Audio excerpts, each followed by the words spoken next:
날마다 믿음으로 나 살아가리.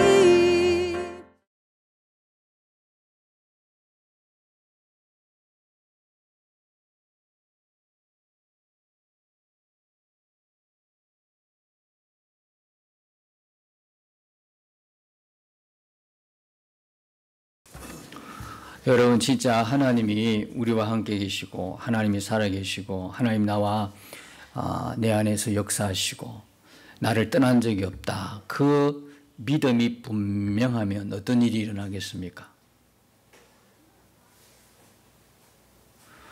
진짜 하나님이 살아계시고 그 하나님이 나와 함께 계시고 변함없이 내 안에서 역사하고 계신다.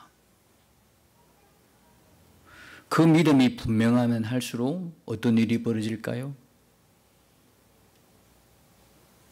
두려움이 사라지는 거예요. 우리가 인생을 살면서 만나는 모든 염려, 걱정, 두려움, 사실은 하나님이 안 보이니까 커지는 거죠. 진짜 하나님이 살아계심을 믿고 하나님이 나와 함께 계심을 믿으면, 진짜 믿으면, 단서가 있죠. 진짜 믿으면 그냥 교리적으로 이론적으로 지식적으로 하는 게 아니고 진짜 믿으면 은밀한 죄까지도 다 어떻게 해요? 극복할 수 있지 않을까요? 주님이 살아계심이 분명한데 은밀한 죄가 끊어지지 않는다? 뭐가 문제가 될까 그러면? 하나님은 안 계신 거예요. 심각한 문제가 생기는 거죠. 그럼 난 여전히 그 하나님을 왜 믿어요? 난 여전히 하나님을 어떻게 믿을 수가 있을까요? 하나님이 살아계시는데 나의 은밀한 죄는 끊어지지 않는다. 뭐가 문제일까? 하나님은 살아계신다고 하는데 나는 여전히 두려워. 도대체 뭐가 문제일까? 그렇지 않을까요? 걱정이 되고 염려가 된다. 하나님은 살아계신데 그럼 뭐가 문제가 될까? 내 쪽에서 문제가 있지 않을까요? 하나님은 안 계신다고 아무리 부인하고 싶어도 그럴 증거를 찾기가 더 너무 힘든 거예요. 한번 곰곰이 생각해 보실 수 있기를 바랍니다. 아침에 묵상하면서 아주 흔하고 너무나 많이 들었던 그리고 알고 있는 내용인데 제게 확 하고 들어온 말씀이에요. 도전이었어요. 진짜 하나님이 살아계시고 나와 함께 계신다면 두려움 안 맞는 거예요. 하나님과 두려움은 공존할 수가 없어요. 하나님과 걱정과 염려는 공존할 수가 없어요. 그분이 누구신데? 하나님과 죄는 공존이 안 돼요. 그렇죠. 가만히 생각해보면 그렇죠. 공존이 안 되는 거예요. 그럼 우리는 여전히 예수님을 믿는다고 하는데 그 믿음 자체가 종교적인 믿음에 불과하다는 증거가 될 수밖에 없어요. 우리 신앙의 최고봉은 뭐냐? 지금도 살아계신 그 주님이 나와 함께 계시는 거거든요. 그게 최고예요. 그게 눈을 열면 열수록, 뜨면 뜰수록 두려움은 우리 마음에 발붙일 틈이 없어요. 그런데 이 교묘한 영적 악한 세력들을, 하나님의 백성들을 공격하지 누구를 공격하겠어요? 그 사단 마귀는요, 그 믿는 자의 마음을 비집고 들어오는 거예요. 약간의 틈만 있어도, 약간의 틈, 큰 틈이 아니에요. 여러분, 큰 죄 짓지 않아요. 여러분 정도 같으면 누구나 다 아는 그 죄 짓지 않아요. 그런데 그 작은 틈을 내어주는 바람에 이것쯤이야 하는 별 대수롭지 않게 생각하는 그 작은 틈 사이로 들어와서 우리로 하여금 죄의 열매를 맺게 하는 거예요. 그러니까 주님이 우리 안에 계속 역사하신다는 증거가 우리가 거룩하기를 갈망하고 하나님의 자녀로 살아가기를 몸부림친다는 게 그 증거예요. 만일에 주님이 살아계시지 않으시면, 우리와 함께 계시지 않으면 전혀 우리는 그런 마음을 생각조차 못할 거예요. 우리 꼭 붙들어야 돼요. 살아계신 하나님, 그 하나님은 내 안에서 지금도 역사하시고 나와 영원토록 함께 계신다. 이 믿음의 눈을 분명히 열어야 돼요. 다른 말할 필요가 없어. 다른 말을 할 필요가 없어. 하나님, 내가 교리적으로만, 지식적으로만 알고 있는 이 복음을 이제는 좀 실제적으로 좀 누리도록 해주세요. 기도해야 되는 거예요. 여러분, 우리 중에 혹시나 기도하다가 응답이라는 걸 못 받아가지고 기도하면 뭐 하겠노? 기도해봤자 응답 안 하실 건데, 이렇게 낙심이나 절망이나 아니면 심하면 기도를 포기한 분이 계십니까? 다시 일어나야 됩니다. 주님은 우리의 신음소리조차 다 알고 있으시고 다 듣고 계시는 거예요. 다 듣고 계시는 거예요. 응답이라는 것에 우리가 매여 있는 거예요. 이 악한 사단 마귀는요, 성도들이 그냥 마음이 조급함을 주는 거예요. 무엇은 일을 할 때 마음에 자꾸 조급함이 들어요. 성급함이 들어. 막 쫓기는 거예요. 그때는 잠잠하셔야 되는 거예요. 성령의 역사는 그렇지가 않거든요. 그 기도하고도 성도들이 자꾸 그 응답에 매여 있도록 응답만. 주님은 우리에게 기도하라고 하셨지 응답에 매여라고 말씀하지 않으셨다는 사실이에요. 혹시나 우리가 어떤 기도에 대해서 지금까지 눈으로 보이는 어떤 증거도 없고 소위 응답이라는 게 나타나지 않아도 내 마음이 여전히 주님은 나의 기도를 들으시고 그래도 끝까지 내가 기도로 살겠다는 그 생각과 마음이 든다면 주님은 지금 아주 강하게 여러분에게 역사하고 계시는 거예요. 응답이고 뭐고 나는 내 기도는 하나님이 반드시 들으신다. 그러면요, 기도의 자리를 떠날 수가 없는 거예요. 응답의 어떤 열매에 매달리다 보니까 응답하지 않으면 기도 자리를 훌쩍 떠나버려요. 우리가 힘써 지켜야 될 건 뭐냐면 응답을 받니 안 받니가 아니라 기도하는 겁니다. 하나님 앞에서 기도하는 겁니다. 그것으로 나는 내 할 일을 다 하는 겁니다. 응답은 누구에게 달려 있어요? 하나님이 주시는 거다. 하나님이 주시는 거다. 그렇지요? 그렇다면 실망할 것도 없고 포기할 것도 하나도 없어요. 오늘 우리에게 주신 말씀이 우리에게 위로가 되게 하실 겁니다. 오늘 이 본문의 이 말씀은요, 예전에 많이 들었는데 참 오해가 많았던 본문이었어요. 지금도 간간히 보면 집회 같은 데 가면 불의한 재판관과 가부의 예를 들면서 여러분 문제가 생기면 기도하세요. 그까지 참 좋아요. 문제가 있든 없든 기도하는 게 물론 당연하지만 특별히 인생을 살아가면서 기도할 일이 참 많잖아요. 그죠? 기도 제목들이 막 인생은 기도 제목이에요. 한마디로 뭐 엄청 많죠. 문제가 생기면 당연히 기도해야 되겠죠. 근데 응답에 또 집중하게 만드는 거예요. 응답이 안 되면 어떻게 하라고요?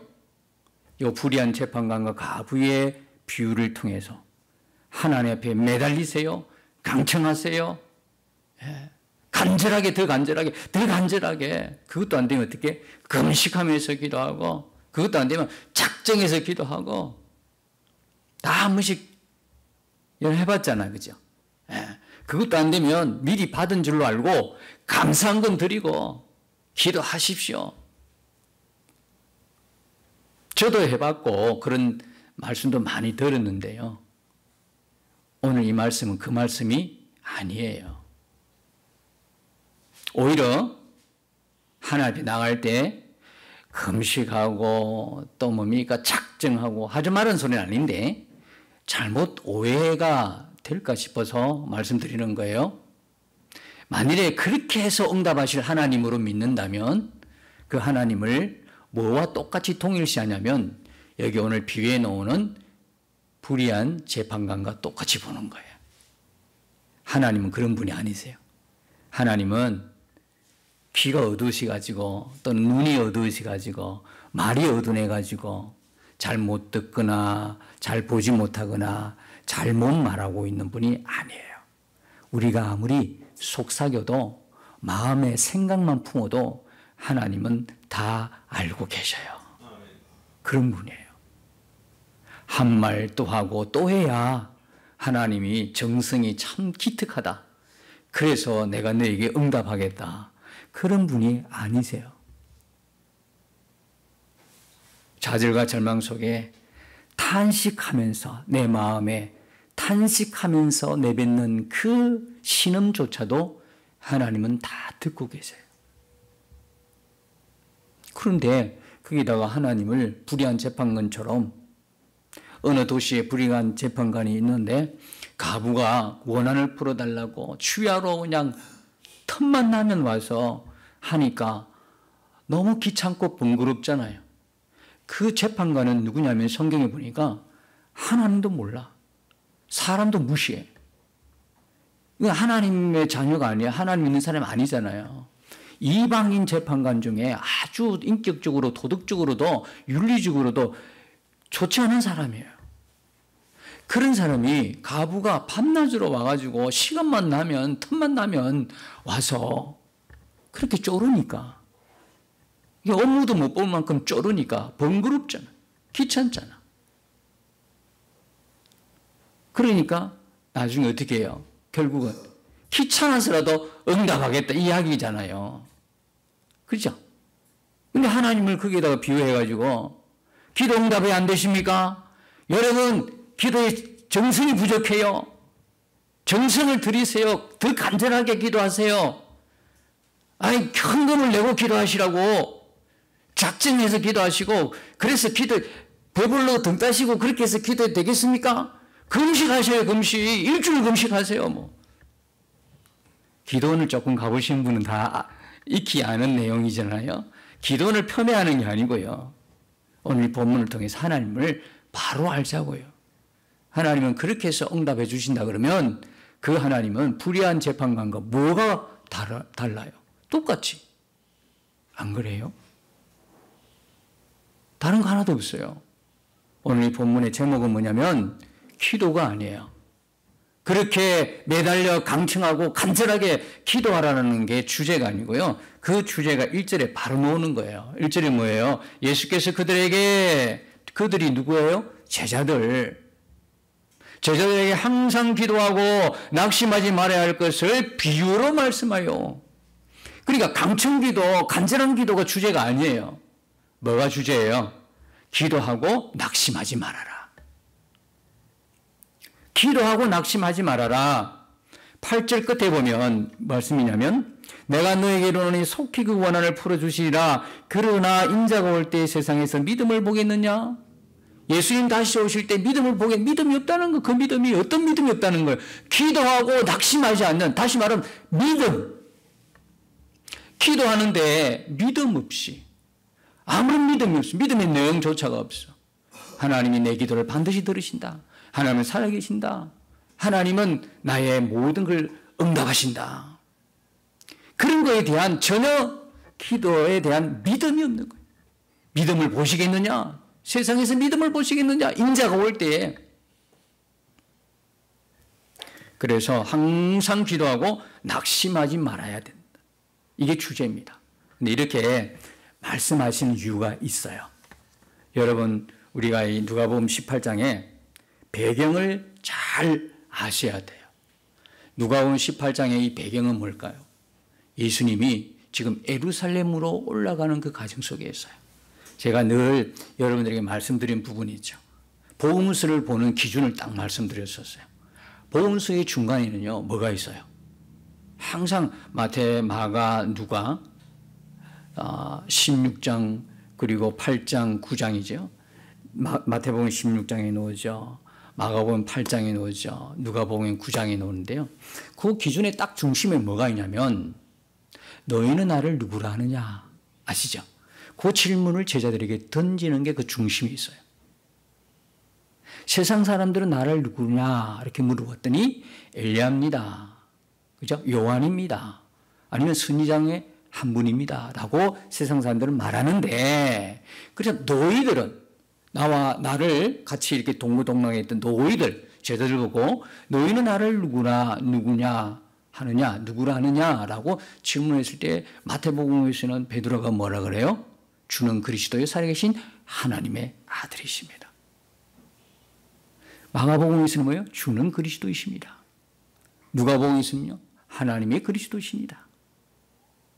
이 고백이 왜 중요하냐면 이 고백이 딱 중간에 서 있어요. 그 고백을 기점으로 예수님이 앞으로 무슨 일이 일어날 것을 말씀하고 있는 거예요. 무슨 일이에요? 제자들은 뭘 꿈꿨을까요? 옆에서 보니까 온갖 기적을 다 행하시는 거거든요. 이야, 이제 우리도 한 자리 했다.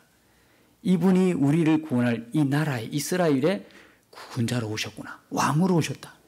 그래서 이제는 곧 이렇게 막 돌아다니시면서 병도 치유하고 귀신도 내쫓고 놀라운 기적과 능력을 베푸신 이분이 이제는 이 나라를 통치하실 것이다. 그러면 제자들 마음에 어떤 생각이 들었을까요? 이야, 이제 우리 고생 끝이다. 지금까지 얼마나 3년 동안 같이 돌아다니 신발 딸도록 신발을 한 컬레라도 더 가지고 싶은데 주님은 한 컬레만 촉하다는 거거든. 옷도 뭐 단벌이야. 이제 이 고생 끝이. 이제는 우리는 명예를 얻는 권력을 행사할 수 있는 그 자리만 남았다고 전부 다들 생각했을지도 모르는 그 순간 예수님은 그 고백을 들으시고 말씀하셨던 내용이 뭐냐면 고난을 받으시고 죽임 당하시고 3일 만에 부활하실 것을 말씀하신다 이 말이에요. 지혜들이 이걸 몰라요. 왜 모르겠어요? 물론 자기들이 딴 생각을 하고 있어서 그 말씀이 들어올 리가 있나요? 그렇지만 오늘 봤던 누가복음 18장에 31절 33절 끝에 보면 그 말씀을 그대로 하는데 하나님께서 이 말씀을 그들이 알 수 있도록 열어주시지 않았다는 거예요. 하나님의 말씀은 어떻게 믿느냐? 우리가요 열심히 공부해서 열심히 노력해서 믿는 것이 아니라 하나님께서 말씀을 볼 수 있는 빛을 열어주셔야 우리가 믿을 수 있는 거예요. 비로소 예수님이 옆에서 같이 제자들 앞에 그 말씀을 하셔도 제자들은 이 말씀이 무슨 말인지 몰라. 여러분들 설교가 여러분께 잘 이해가 되고 잘 들리시고 믿음이 동하십니까? 그 말씀을 들으면서 이해도 되고 믿음도 생깁니까? 하나님의 은혜입니다. 여러분 말씀을 읽고 들을 때에 이 말씀을 볼 수 있는 빛을 하나님 비춰주시기 때문에 이해가 되는 거거든요. 이해가 되니까 하나님이 더불어 주신 믿음으로 그 책을 성경을 말씀을 우리가 대할 수 있는 거거든요. 하나님이 누구에게는 그 빛을 비추지 않으면 이건 한낱 허무한 소설책에 불과한 거예요. 있을 수 없는 내용을 담은 SF 소설밖에 안 되는 거예요. 있을 수 없는 이야기잖아요. 그죠? 이 내용 전체가 그래요. 근데 하나님이 주신 그 믿음으로 볼 때 이거는 하나님의 은혜다 이 말이에요. 하나님의 역사의 연장이다 말이에요. 이 연장을 보면서 이성적으로 그걸 어떻게 논리적으로 어떻게 비록 우리의 짧은 학문을 어떻게 받아들일 수 있을까? 하나님이 믿음의 세계를 열어주니까 그대로 접수하는 거예요. 그대로 흡수되는 거예요. 홍해를 건너든 오병이어의 기적이 나타나든 죽은 자가 살아나든 병이 낫는 거든 이건 뭐 당연한 것이거든. 당연하게 받아들인대. 어떤 사람이 이 당연함이 전혀 당연하지가 않아 도무지 못 믿겠다고 나가버리는 그런 경우도 있다 이 말입니다. 아무튼 간에 예수님께서 그 고백을 통해서 이제 예루살렘에 올라가는 이유, 목적을 다 말씀하셨고 더불어서 크게 확장해서 말씀하시면 이 땅에 예수님이 오신 목적이 뭐냐? 죄를 대속하기 위해서, 죄인을 구원하기 위해서 대신 십자가의 죽음을 죽으시고 고난받으시고 십자가 죽고 3일 만에 부활하시기 위해서 오셨다. 그걸 말씀하는 거예요. 그러니까 복음서의 전반부는 뭐냐? 그 고백이 있기 전에 전반부는 뭐라고 했어요? 예수님이 누구신가를 말씀하기 위해서 온갖 기적과 표적이 일어나는 거예요. 여기서는요. 병도 고치고 귀신도 내쫓고 이런 일들이 막 벌어져요. 그런데 이제 그 고백 뒤에 기점으로 후반부에서는 뭐라고 하냐면 전반부는 예수님 누구신가를 말씀하기 위해서 온갖 기적이 일어났다 그러면 후반부는 그분이 왜 오셨는가를 말씀하기 위해서 그때부터는 기적이 아니라 십자가를 지는 모습이 나타나기 시작한다 이 말이에요. 제자들이 그걸 이해를 어떻게 하겠어요? 그러니 오늘 말씀도 배경이 뭐예요? 예수님께서 누가복음 9장 51절에 보면 예루살렘을 향하여 나가기로 결심을 하시고 마음과 생각을 품으시고 가고 있어요. 이제 계속 하다가 오늘 읽은 17장에도요 11절에 뭐라고 나오고 있습니까? 예수께서 예루살렘으로 가실 때에, 그죠? 예루살렘으로 가고 계시는 때. 그 다음에 18장 31절에도 우리가 예루살렘으로 올라가노니, 지금 예수님이 예루살렘으로 올라가는 그 과정에 있는 거예요. 과정 속에서 이 교훈들이 지금 우리에게 말씀하고 있는 거거든요. 이 교훈들이요. 그래서 그 배경을 통해서 이 본문이 해석이 되어야 되는 거예요. 이 본문이 그걸 배경으로 해석을 해야 되는 거예요. 예수님 입장에서는 이제 죽음이 오는 거고, 죽음이 온다는 양에 제자들을 떠나야 되는 거거든요. 떠날 시점이 가까워지고, 그 다음에 뭡니까? 인자가, 여기 보니까 17장 30절에도 인자가 나타나는 날에도 그렇게 말씀하시죠. 18장 8절에도 인자가 올 때에 무슨 이야기냐면, 예수님은 십자가 지러 예루살렘 가고 있는 과정 속에서 제자들에게 곧 이제 이 제자들을 죽음을 통해 떠나야 되는 거예요. 떠나고 다시 오는 그 시점, 중간. 그죠? 그 중간에 이제 예수님 믿는 사람들이, 제자들이 당할 뭘 생각한 거예요? 고난. 그 과정들을 다 생각하시고 예수님이 다시 오실 그때까지 어떻게 살아갈 것인가를 말씀하는 게 오늘 본문이다 이 말이에요. 그러니까 그 과정까지 어떻게 하라는 거예요? 항상 기도하고 낙심하지 말 것을 당부하시는 말씀이 오늘 본문이다 이 말이에요. 그러면서 그 과정에 뭐래요? 항상 기도하라. 이 항상 기도라는 건 당장이 아니에요. 당장. 지금 당장 예수님 지금 계실 때 당장 하라는 게 아니고요. 예수님이 떠나고 난 이후에 뭐 하고 있을 것이냐? 항상 기도하라는 거예요. 그러니까 우리가 지금 예수님 다시 오시는 그 중간에 있어요. 제자로 똑같은 입장이에요. 그럼 우리가 지금 해야 할 건 뭐예요? 항상 기도하는 거예요. 항상 기도하는 거예요. 베드로 전서에서는 뭐라고 그래요? 쉬지 말고 기도하라. 그걸 그렇게 이야기하죠. 항상 기뻐하고 감사하면서 범사에 항상 기도하라.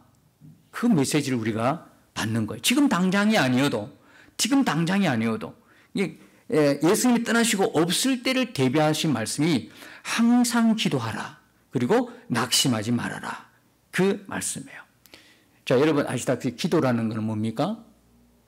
하나님께 나아가는 거거든요. 기도라는 것은 하나님과 교제잖아요. 우리가 살아계신 그분과 이렇게 대화를 하는 거죠.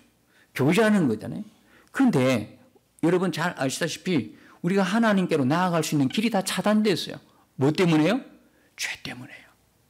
지금 예수님은 이 문제를 해결하시는 거예요. 우리가 하나님께 나아갈 수 있도록 길을 열어주시는 거예요. 예수님이 제자들하고 이제 만찬하고 하실 때 잡히시긴 밤에 요한복음 16장 24절에 뭐라고 말씀하시냐면 지금까지는 너희가 내 이름으로 아무것도 구하지 않았다는 거예요. 그러나 이제부터는 예수님이 십자가에 죽으시고, 그죠? 죽으시고 하나님께 나아가는 그 길을 여시고 난 이후에 이 말이에요. 이제부터는 무엇이든지 구하면 받으리라 그랬잖아요. 무엇이든지 구하면 받으리라. 우리가 원래 하나님께 나아가는 그런 존재가 아니었다니까요. 죄 때문에 막혀 있어요. 지금 예수님께서 예루살렘에 올라가시면서 뭐해요? 그 길을 지금 열어주시는 거예요. 내가 떠난 후에도 이제 내가 그 길을 열어놓았으니 너희가 항상 하나님 앞에 나아가서 기도하라. 이 메시지예요. 히브리서 10장 19절에 예수의 피를 힘입어 성소에 들어갈 담력을 얻었나니, 그 예수님의 십자가가 곧 우리가 하나님 앞에 나아갈 수 있는, 죄인이 어떻게 하나님 앞에 나아갈 수 있을까요? 엄두도 내지 못할 소리인데, 예수의 피 때문에, 예수의 피를 힘입어서 이제 어떻게 나간다? 그냥 나가는 것이 아니라 담대하게 나간다. 담력을 얻었다. 무슨 자격으로? 우리 없어요. 오직 예수의 피 때문에. 그래서 에베소서 3장 12절에 보면 우리가 그 안에서 그를 믿음으로 말미암아 담대함과 확신을 가지고 하나님께 당당히 나아감을 얻느니라. 그렇게 말씀하고 있잖아요. 예수의 피 때문에, 예수님의 피 때문에 하나님 앞에 나가서 여러분들이 마음껏 기도할 수 있는 길이 열려진 거야. 주야로. 이 가부도 주야로 틈만 나면 나갔죠. 틈만 나면 나간 거예요. 우리도요, 하나님 앞에 틈만 나면 새벽에 나가도 괜찮고 밤늦게 가시도 괜찮고 어디서 뭐 장소 관계없어요. 애니 콜이에요. 언제든지 주의 이름을 부르면 하나님이 우리의 그 목소리를 다 기억하시고 들으시고 작은 신음까지도 하나님이 다 듣고 역사하신다 이 말이에요. 그러니까 기도라는 것은 의무가 아니에요. 기도라는 것은 부담스러운 우리의 종교 행위가 아니에요. 기도는 축복이에요. 기도는 하나님과의 교제하는 가장 즐거운 행복한 시간이에요. 교회에 남았어도, 집에 있었어도, 여러분이 설거지를 하면서도, 여러분이 직장에서도, 여러분이 차를 타고 가면서도 얼마든지 찬양하고 기도할 수 있는 거잖아요. 이 길을 누가 열어줬다? 지금 예수님이 열어주시기 위해서 가는 과정 속에 있다, 이 이야기입니다. 그래서 그 중간에 비유가 그 불의한 재판장과 가부의 비유인데요, 6절에 보면 주께서 또 이르시되 불의한 재판장이 하는 말한 걸 들으라. 7절 하물며. 그래서 이 불의한 재판관과 하나님 이 대조가 되는 거예요. 하나님께서 그 반납 부러져 택하신 자들의 원한을 풀어주지 아니하시겠느냐? 그들에게 오래 참으시겠느냐? 참지 않고 응답하시겠다는 거예요. 풀어주겠다는 거예요. 여러분, 이 원한이라는 게 이 짧은 구절에 4번이나 나옵니다. 도대체 이 원한은 무슨 원한일까요? 가부는 내 원수의 원한이라 그랬지만 이 원한은 도대체 뭘까요? 예수님이 고난 당하셨잖아요. 원수들로부터 모욕을 당하시고 침뱉음을 당하시고, 그죠? 온갖 고난받고 십자가에 죽으셨잖아요. 예수님이 죽고 난 이후에 가만히 내버려둡니까? 예수를 따르는 제자들 그리고 믿는 사람들 역시 똑같이 이 고난을 죽구다 이 말입니다. 이 원한을 하나님이 갚아주신다. 꼭 갚아주신다. 반드시 갚아주신다. 오래 참지 않는다. 꼭 갚아주신다는 거예요. 근데 여러분, 초대교회 때는요, 이단도 참 많이 일어났지만 뭐 때문에? 예수님이 곧 오신다 그랬는데 한 달도, 두 달도 안 와, 몇 년도 안 와, 몇십 년 세월이 오래 지나고 나니까 초대교회에서 이상한 소리가 들리는 거예요. 무슨 소리? 예수님은 안 오신다. 예수님의 말씀은 거짓말이다. 그럼 어떤 분은 예수님이 왔다 가셨다. 뭐 이상한 소리가 다 들리는 거예요. 견딜 수가 없는 거예요. 그게 베드로서 3장의 내용이거든요. 그런데 그때 뭐라고 이야기하냐면, 주께서 하루는 천년 같고 천년이 하루처럼. 너희가 그럴 때 하나님의 말씀이 의심될 때에 더 하나님의 말씀에 굳게 서서 믿음으로 행할 것을 말씀하고 있는 거거든요. 그러니까 이 사람들이 뭡니까? 기도하는데도 낙심이 되는 거야. 아, 우리가 당하는 이 고난 속에 하나님이 도대체 어디 계시냐? 우리가 계시록 지난번 봤잖아요. 그죠? 계시록에 보니까 구약 성도들이 하늘나라 가서 예수님의 보좌 앞에서 뭐 합니까? 우리의 원수를 갚아주소서. 그런 계시록 6장의 내용이 나와요. 우리의 원수를 갚아주세요. 갚아주소서. 그러니까 뭐라고 그래요? 예수님이 조금만 더 있으라. 그 숫자가 다 찰 때까지 기다리시는 거예요. 여러분, 어차피 이 세상은요, 불타 없어지는 겁니다. 마지막 심판의 날까지. 그러나 하나님이 택한 백성이 아직 여기 존재하고 있어요. 그들을 구원하고 난 뒤에 심판의 때를 위해 준비한 땅이 이 땅이에요. 이 땅에 더 이상 소망이 없어요. 이 세상에 소망을 두는 자는 결코 하나님의 말씀을 믿을 수가 없어요. 기다릴 수가 없어요. 참을 수가 없어요. 기도할 수가 없죠. 여러분, 누가복음 2장에 보면 초림하는 예수님을 만난 두 사람이 옵니다. 한 사람은 시몬이고 한 사람은 여순이자 안나라는 사람입니다. 이 안나는 결혼해가지고 7년 만에 과부가 됐어요. 그리고 그의 나이가 84세인가 86세 때까지 성전에서 뭐 했냐면 휴야로 금식하면서 기도하고 메시아가 임할 그 약속 붙들고 기다렸어요. 그러다가 누굴 만났어요? 아기 예수님을 만났어요. 지금도 똑같아요. 누가 예수님 만나겠습니까? 예, 이 세상에 소망이 없는 자예요. 이 세상에도 기댈 것이 없어요. 그래서 어떻게 생각 하나님께서요, 진짜 하나님이 사랑하는 자들을요, 이 세상에 소망을 두지 못하게 막아버립니다. 이 세상엔 더 이상 뭡니까? 희망이 없는 걸 보게 하십니다. 다 끊어버릴 수도 있어요. 참 나로서는 아프지요. 때로는 아파요. 어떤 분에게는 지울 수 없는 상처일 수도 있고, 어떤 분에게는 정말 아픔일 수 있어요.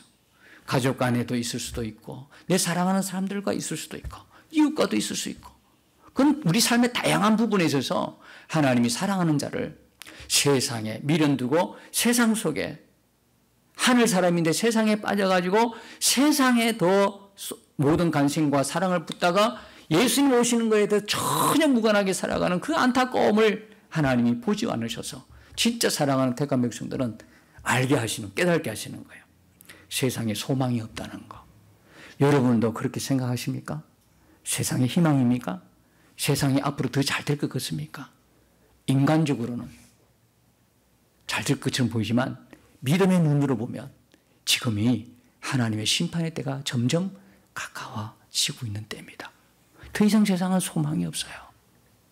우리가 기댈 거는 믿음으로 하나님 말씀 붙들고 하나님의 날이 속히 임하기를 기도하면서 하나님께 소망을 두는 믿음의 사람으로 세워지는 것입니다. 지금 이 부분들은 바로 그런 부분이에요. 내 소원 성취를 위해서 하나님께 간절하게 정성을 다해서 안 되면 또 강청하고 또 강청하고 금식하면서 나를 잡아가면서 하나님께 예물을 드리면서 내 기도만 응답해 주세요라고 매달릴 때가 아니다 이 말이 지금. 지금 이야기는 그 이야기가 아니에요. 무슨 이야기냐?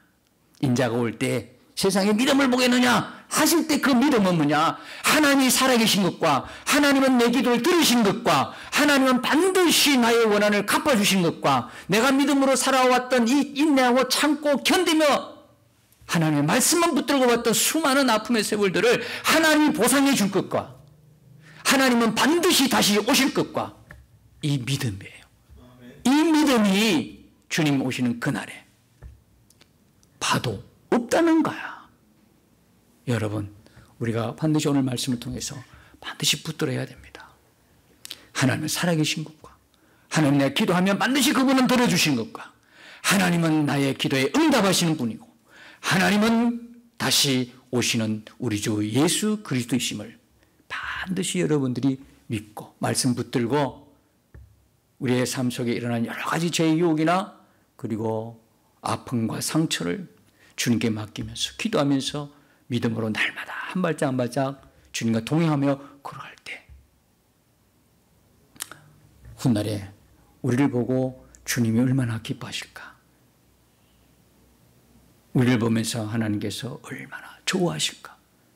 그것은 우리가 나중에 주님 오실 그 재림의 날에 아는 것이 아니라 지금부터 아는 거예요. 지금 우리가 살아가면서 그 주님과 동행하면서 기쁨이 충만한 삶을 살도록 인도하시는 그 주님 분명히 바라보는 그 믿음 안에 있는 거거든요.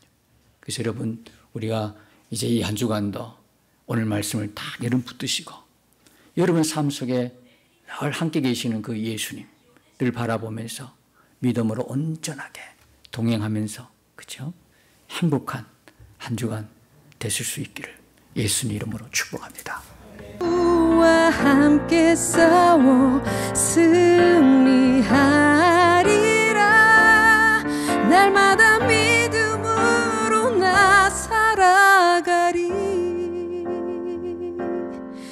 날마다 믿음으로 나 살아가리.